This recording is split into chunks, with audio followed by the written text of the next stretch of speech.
Innalhamdulillah nahmadu wa nasta'inu wa nastaghfiruh wa na'udzu billahi min syururi anfusina wa min sayyiati a'malina.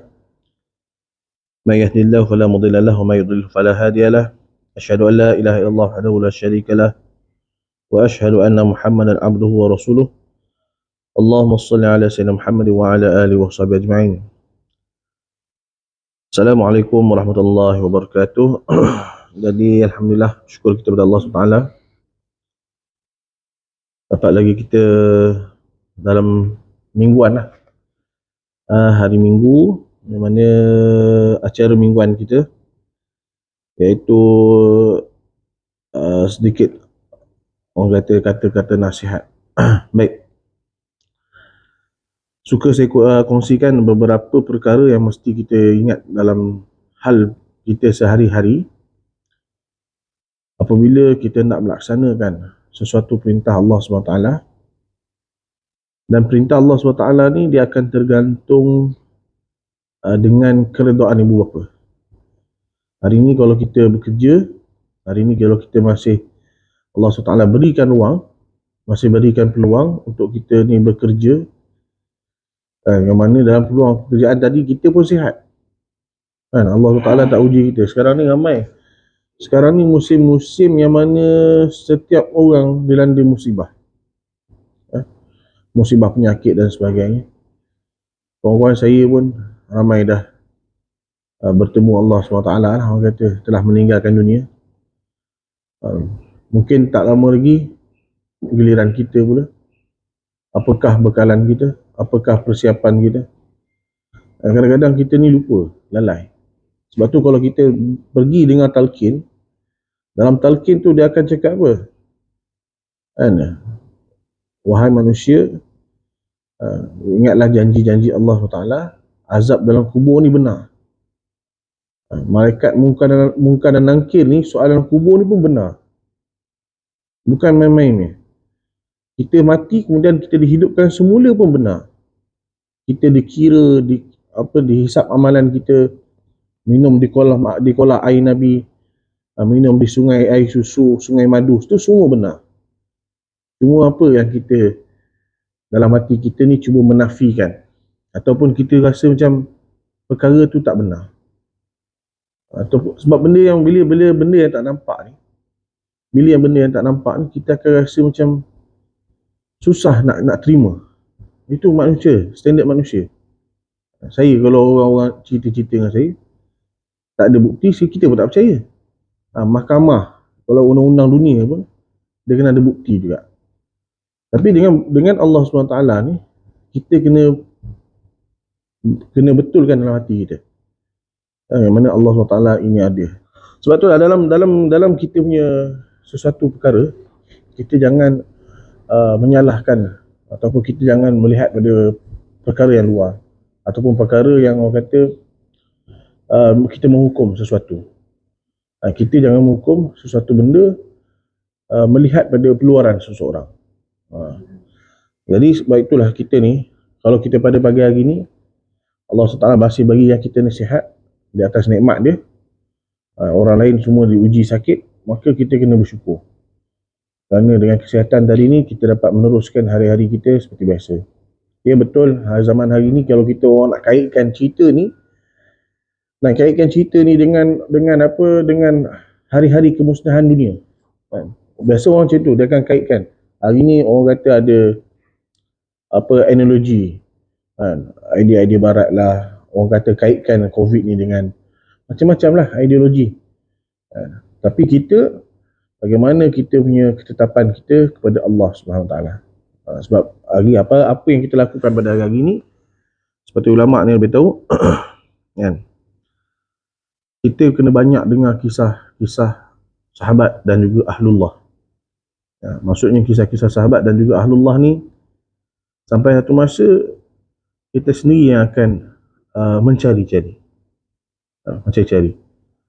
Hari ni kalau kita kata orang macam ni, kita nak salahkan dia ni tak bagus dan sebagainya, kita jangan menjadi seorang penghukum.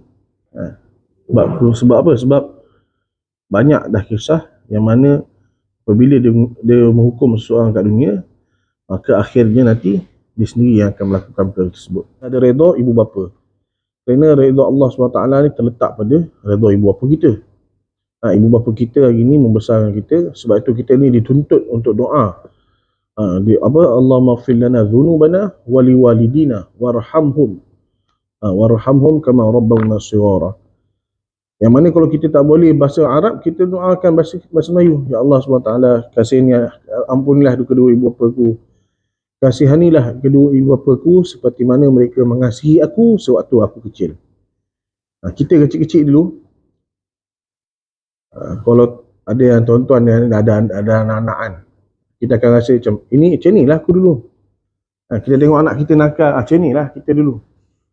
Jadi mak kita ni nak membesarkan kita ni banyak, orang kata, ujian dan sabar yang dia lalui. Saya dulu kalau kita cerita pasal kita dulu-dulu pun, kita sendiri tahu macam mana diri kita sendiri. Sebab itu kita pertama sekali jangan kita menderhaka lain-lain hal, tapi jangan kita mengabaikan. Bila kita mengabaikan ibu bapa kita, maksudnya malaikat Jibril ni dia ada satu orang yang di mana malaikat Jibril ni ditugaskan untuk melaknat orang tersebut. Siapa dia? Orang macam mana? Orang yang mengabaikan ibu bapa dia. Mak kita ni, walaupun dia orang yang tak solat ke, orang yang kata tak beriman sekalipun, dia tetap mak kita.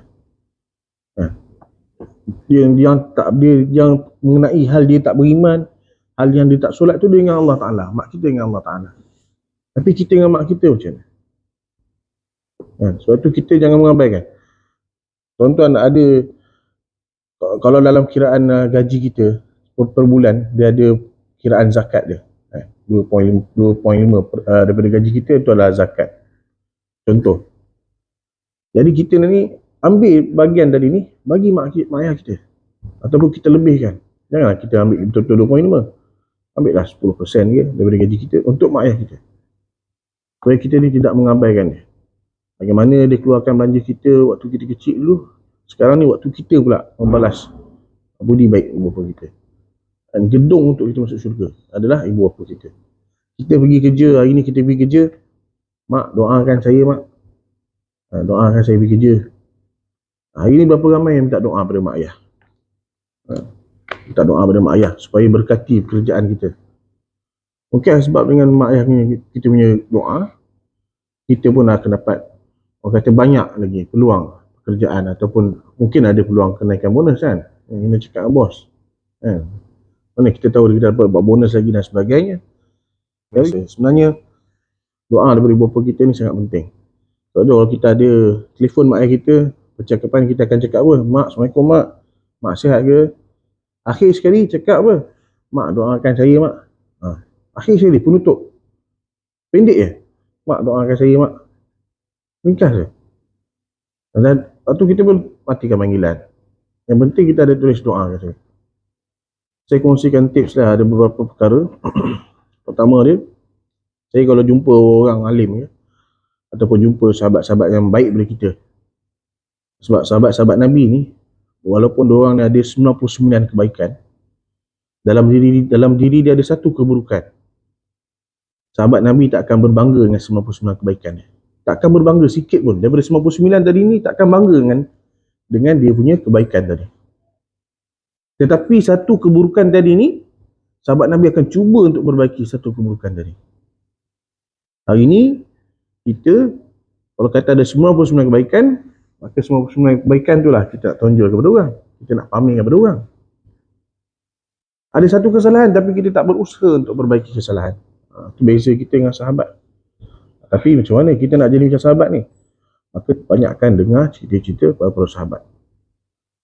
Jadi kisah-kisah daripada ibu bapa tadi ni, kita nak ceritakan dalam kehidupan kita mengenai dengan beberapa wanita yang Allah SWT berikan dia ni adalah gedung pahala. Pertama, ibu kita. 4 wanita ni. Ada 4 wanita ni, pertama ibu bapa kita. Ibu kita. Bapa tak ada lah Bapa kena sabar dulu lah. Ibu kita. Yang kedua, isteri kita. Yang mana orang kata gedung pahala. Ketiga, anak perempuan kita. Anak perempuan. So anak perempuan ni, mana kita ni sebagai anak perempuan, bagaimana seorang ayah tadi ni nak melengkapkan orang kata perempuan ni tadi, dia usaha pelbagai. Perempuan ni banyak nak pantang larang, nak kena jaga itu, aurat dan sebagainya. Itu contohlah. Yang keempat apa dia? 4 wanita yang mesti kita letakkan dalam yang orang kata Allah Ta'ala berikan kemuliaan pada wanita. Siapa? Mak sudah, anak perempuan sudah, isteri sudah. Siapa dia? Adik-beradik perempuan. Adik-beradik perempuan. Jadi insyaAllah mana yang kita boleh amalkan, kita amalkan. Dan juga saya kongsikan untuk hari ini adalah peringatan untuk diri saya sendiri. Dan saya mohon maaf lah sekiranya ada terkasar bahasa ke, tersalah cakap dan sebagainya. Saya mohon maaf di atas kekurangan. Seperti mana firman Allah SWT, ma asabaka min hasanatin fa min Allah, apa-apa yang baik itu semua datang daripada Allah SWT. Wa ma asabaka min sayyi'atin fa min nafsi, dan apa-apa yang terkurang itu datangnya pada atas kelemahan diri saya sendiri dan juga kesalahan saya sendiri. Aku lihat astaghfirullahal azim li wa lakum. Wassalamualaikum warahmatullahi wabarakatuh.